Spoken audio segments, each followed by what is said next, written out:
Hi, this is Steve from Union Supply. Today I'm here with one of our manufacturing partners, Greg from Utility Supply, and we're going to be talking about Megatite fittings. Up to me. Up Take to it you, from Greg. here.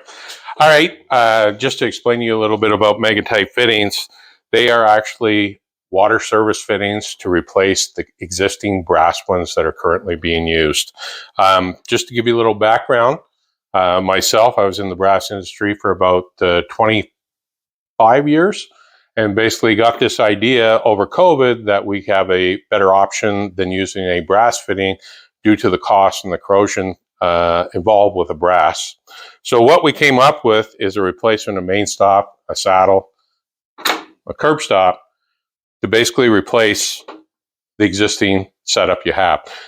What we've come up with on this particular unit here, just to give you an idea, we use a standard stainless steel saddle, which is very common in the water service. I don't know if you've seen too many of these, but these are actually used on a day-to-day basis whenever you're doing a house connection to a water main. What we've done is we've incorporated what we call a tapper. This tapper actually works as a dual purpose. It works as a cutter, which means it'll cut your hole into the pipe and actually control the water flow. So what you'll see, and the best way to do, or best way to show this, is when I turn this handle down, what happens is internally in here, there's actually a cutting device that travels down the length of the fitting, will actually cut a hole in the pipe, making the service live. But it will also keep it in the off position until you actually back off the tapper. So once you back off the tapper, the water will flow out here, and basically this connection is made to your curb stop, which is here. A little different than what you're used to. Typically, a compression fitting is very commonly used, which means that you put the pipe in, you tighten down a compression nut. Once you tighten down that nut, usually to achieve a compression and a seal. With ours, we've gone to a stab fit design, or we are going to call it, for more familiarity, as a shark bite design. Now, shark bite's been used in the plumbing industry for a number of years. If you're into home repairs, you've probably used one before. Very simple process. Basically, you clean the pipe. In ours, you actually bevel it. So, just to show you, ours is a stab fit design, and what we recommend is obviously when you come to plastic pipe, you bevel the plastic pipe. We have a marking line, so the insertion, the depth of insertion is always the same, 2 1/16 of an inch. And what you're going to do is actually push it, and once that line is up to the face, basically you've inserted deep enough, which means you have the engagement in the grip, and you have it sealing 100% right there. What will happen is any pull on the actual pipe basically engages the grip and will not release the pipe. The only time you release the pipe, or need to, if you take the connection apart, there's actually a tool here that we give to anybody that's using the product that actually loosens up the end nut. Once you take that apart, what you're going to do is there's actually a 3-part system. So you have the end nut, you have your split ring, and you have your grip ring. Okay, so what I'm going to do is put that down. So your grip ring actually engages and it works like a horse bite. So as you push in, it actually bends tabs back. So that's what gives you the strength in the grip. When it pulls forward, you can see that that is actually split. I don't know if I get a good picture of it. It's actually a split ring. And what will happen, it will actually close as you pull forward, because this is actually beveled to make it a smaller angular space for the grip ring to seal, or grip ring to grip. So as we put this back together,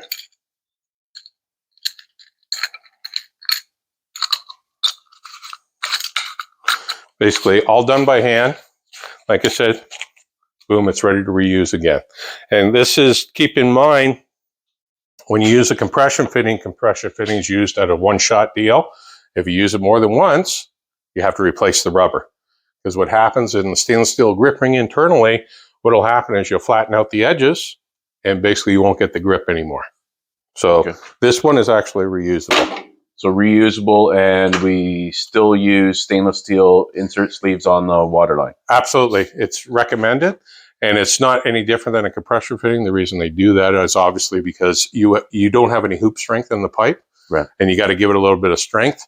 And when you get pull and you get get somebody pulling on that line, or you get a difference in temperature, that actual pipe will shrink and it'll expand. Okay. And you might get a little creep. So when it does creep, what'll happen is, because there's rigidity behind the pipe, those rings will actually hold it from pulling all the way out. Okay. Okay.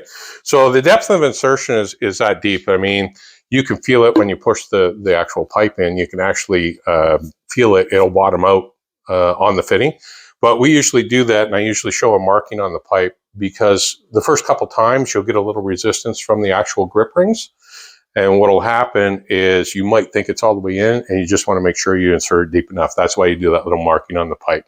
After you've done it a few times, you get a feel for it, and you realize, okay, yeah, and push it all the way home. So mark the pipe, install the sleeve, bevel the edges. Done. Yep, push them together. Okay. So to give you an idea, if you're using plastic pipe, as we've shown here, is that joint is actually stronger than the pipe. So the weakest point in the water system now is actually the pipe. And what happens is, as we pull the pipe, it'll actually elongate the pipe before the joint lets go. Okay. And that's tested time and time again. Now I show blue for plastic. We have copper for copper. So there's different end connections for different types of pipes. And the reason is, obviously, when it comes to a plastic ring, it's awfully hard to grip on metal. So they've gone to a stainless steel internal. And I won't be able to get that one apart because I don't have the proper tool, but it's actually a stainless steel grip ring. Same type of setup, but it's for a different type of pipe. And we identify it by the color. And if you get into iron pipe size polyethylene pipe, it's actually a red end. So we have different end identifiers for different types of pipe. Okay. Okay. Right. So the tapper itself, like I said, it's an all stainless steel cutter. Once you cycle it down, cycle it all the way back up to the top. It's a one-shot cutter. So when it goes into the water main, it actually cuts. And when it cuts, it actually retains the coupon. So you don't have to worry about the coupon. And one of the things I've discovered through my years of experience is these cutting machines are used over and over and over again. Most manufacturers do not recommend more than 10 to 12 cuts. So what happens is that as that cutter dulls, you're actually not cutting the pipe anymore. You're actually forcing the cutter through the pipe, which makes it a dangerous situation. This is PVC. You can point load it, and it can explode under pressure when you do point load it. So you have to be extremely careful. Because the cutter's only used once, you don't have to worry about that. It's fairly sharp. Do not run your finger in there. Trust me, I've done it. Do not run your finger in there. You can cut your finger. And on the inside of the cutter itself, when you are cutting, it's actually threaded. So when you do cut through the PVC, it's actually threading the coupon. So it actually retains the coupon forever. And basically, like I said, once you pull that cutter all the way up to the top, the water flows. If you ever want to shut it off, you cycle it all the way back down. And you'll cycle it down. There's actually an O-ring on there. And the O-ring will seal on top of the pipe up to 300 PSI. Okay. Okay. Yeah. So once you're done your tap, you put your cap on.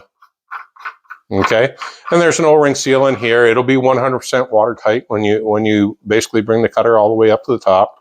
Put that cap on, so if you ever need to get back at it, that way it protects any kind of dirt or debris getting into the cutter itself. So like I said, if you ever need to abandon it or shut it off, you basically have access to it. Again, you don't have to worry about corrosion. Obviously, there's nothing corrosive in here. That is a 304 stainless steel cutter. So basically, it's basically corrosion resistant. So nothing is going to corrode there. So just hand tight when we're hand tight with the rubber O-ring. You don't need any more than that. And basically, all you're doing is there's actually a seal in the cutter itself that's going to seal it on the top, but there's actually an O-ring in the cap itself. So It's a double seal. So just in case anything happens, it's just protective. Now, I will put this down here for now. I want to show you one thing about this, because it actually gets shipped as a complete unit with the tapper and the saddle all at once. Now, it comes in this orientation, which means it faces away from the bolting pattern for the saddles. I mean, there is videos and instructions, even on the box. If it is purchased, there's a QR code on the box. that you can actually scan it. It'll give you written instructions and it'll give you video instructions. Nice. So it allows you to understand it and easier. And most of us are visual, so that's why we've gone to the QR codes on all our fittings. So whether it's a curb stop or a tapper or a coupling, it has a QR code that it'll show you actually how to do the proper installation. When we talked about, like I said, the installation of the pipe itself is all similar on all the fittings. It copies that, but it basically gives you a little bit more detail when it comes to the cutter, more detail when it comes to the curb stop. But with the cutter, with the tapper and the saddle, it comes in this orientation. If you need to change it, meaning if you're coming across the back of the water main, what you're going to do is loosen off that nut a bit, rotate it, tighten the nut back up. Oop, that's the problem with it being on wheels. You tighten the nut back up and you can run your service across the main if you need to. So you don't have to loop the pipe around or anything. You can actually move it into the orientation you want. Okay, good. So again, we covered off that. We covered off the cutter itself. When we come to the curb stop, again, the end connections are very similar that we've seen before that I showed you on this. I mean, same type of wrench, same type of insertion. It's important to let you know that when it comes to depth of insertion, whether it's a 3/4 or if it's a 1 inch, whether it's a tapper, whether it's curb stop or meter valve, it's all the same. Same depth. So basically, you don't have to keep on marking different depths and have to worry about, okay, well, wait a minute, is it 2? Is it 3? It's 2 1/16. Unique about our curb stop, again, push fit, pressure rated for 300 PSI with a 2-to-1 safety factor. Now, I'll give you a little idea. We test and pressure test in our shop every fitting that goes out the door. So it's actually tested air underwater. It's not a requirement. It's something that we do. And we do that for the sole purpose that if we have a problem, we want to identify it in the shop before it goes out to the customer. We don't want to have that problem in the field. And basically, we've been very fortunate on the 10,000 curb stops we've already sold. So with this particular curb stop, to give you an idea, we've incorporated something unique that we got from our brass days. Is a lot of times when you're actually cycling this curb stop in the Canadian market, what happens is we're buried 5, 6, 7 feet, depending on where you are. Go up north, it could be 8, 9 feet. You're doing a blind turn. You don't know what kind of curb stop that is, meaning over the years, we've always used a ball valve since I've been in the business, but prior to me, they use an inverted key valve, and an inverted key is a brass-to-brass seal. And what happens over a course of time, there's a lot of calcium buildup, and what will happen is they get very, very stiff. Basically, like on a inverted key, you could be off the shelf, meaning brand new on an inverted key. The turning torque was about 25 foot-pounds. If it sits in the ground for a while, it could be up to 95 foot-pounds. Wow. That's quite an extensive amount of torque you're putting on a long key. And basically what will happen is there's different torques and stiffness. When we went to a ball valve, to open a ball valve is about 10 foot-pounds. So it's less than half to start with. And typically over the course of time, it doesn't change. So when the operators are coming up and turning the curb stop, what happens is they're not sure what it is. Some guys get a little overzealous. They actually twist the head right off it because they put so much force on it. That does happen. This is a common occurrence on the brass side. What we did is we actually incorporated a 2-piece head, and we do it in the curb stops, we do it in the meter valves, we do it in all our valves. Is it actually acts like a gas cap, or people my age, like a pill bottle. So if you over torque it, it clicks. It has a ratcheting effect. And you can simply realign it by turning it back to the position, and you can align it with your key. That's basically how that's done. So this is actually, it's not possible to break this by simply torquing it, where you can do it with a brass one. Good to know. Okay. So that incorporates the curb stop. There's a few other fittings that we always like to show, and I demoed this with the pipe itself. You can see what we've done here is we have a composite fitting. This is a glass-filled nylon. It's a very strong material. It's been used and is commonly used in composite water meters. We incorporated it into the fittings. The reason why is the strength of the material, the pressure rating it will withstand, and obviously the corrosion capabilities of it. One of the things that we did discover through development is when you get into the threading aspect of a fitting, because there's a lot of male and female threads within our business, is we found that plastic threads have a tendency to cross-thread quite a bit. So what we did when it comes to this, if you're threading something, you'll see that we've actually lined it with a no-lead brass. It is still all composite, even internal. Anything exposed is all composite to the waterway. The it's actually a brass thread embedded into a composite fitting. So it's all one piece. It's not a separate piece added on. It's actually molded in. And again, the reason for that is so we don't get the cross-threading. It's really the key when you're putting parts together. And I know what happens in the trench, and it's dirty, it's dark, and you're trying to get this stuff done. That's the reason we did that. So it's not that much of a change for them. So on that particular fitting, like I said, whether it be a male or a female fitting, obviously on the male thread, and then on the female thread, I just got a meter angle valve here. And basically what it shows is the brass insert, again, embedded into the composite fitting. Now, when you come into a meter, basically this is your meter angle valve. So typically up in Canada, they're going to come up through the slab in the floor, and you're going to come up on an angle and then run into your meter, and then obviously carry on to your plumbing into your house, usually a water heater or whatnot. Even on our meter nut itself is actually a brass insert, again, for the issues of cross-threading. Nice. Some unique things about our angle valve. Some get a little stiffer than others. I usually need a wrench. Again, we've incorporated that anti-rotation head on it. So again, if you turn it past the stops, it's going to click like a ratchet. Okay, so you don't have to worry about breaking that. Again, it is composite material. It's when it comes to brass as opposed to composite. Composite's not quite as strong, but we've done things to eliminate the possibility of breakage. The other thing we do is we add in a lockwing, and you can see we embedded brass. Underneath that sleeve is a stainless steel insert. So if anybody tries to break this or cut it off, it's a very difficult operation, because now you're not just cutting composite, you're actually cutting the stainless steel sheeting too, and that makes it much more difficult. Okay. So these are things that are more reflective of what we see in the United States when they do shut water off. They'll put a barrel lock or a padlock on there. Up here, it's a little bit different, but like I said, in the United States, they do commonly use that or shut water off. So that's our composite fitting line, and there are other products that we're offering, and we're continuing to add to the line. As we discussed earlier, off camera, it was basically the meter pit. So right. that seems to be becoming more and more common, and we seem to be developing other sizes. We're working on the 1.5 and 2 inch as we speak. It just takes a little while to get there, and we will get there probably this year. Great. And approval processes, you've got lots of these fittings out there where, like, we have municipalities that are approved and have been for quite some time, but some are a little longer to get on board.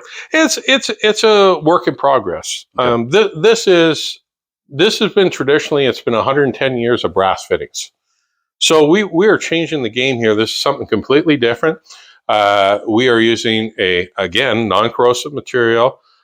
People have their ideas what plastics are, and I say on plastics is a very wide spectrum, as opposed to, from the water bottle that you use to the material we're using, it's very broad in between.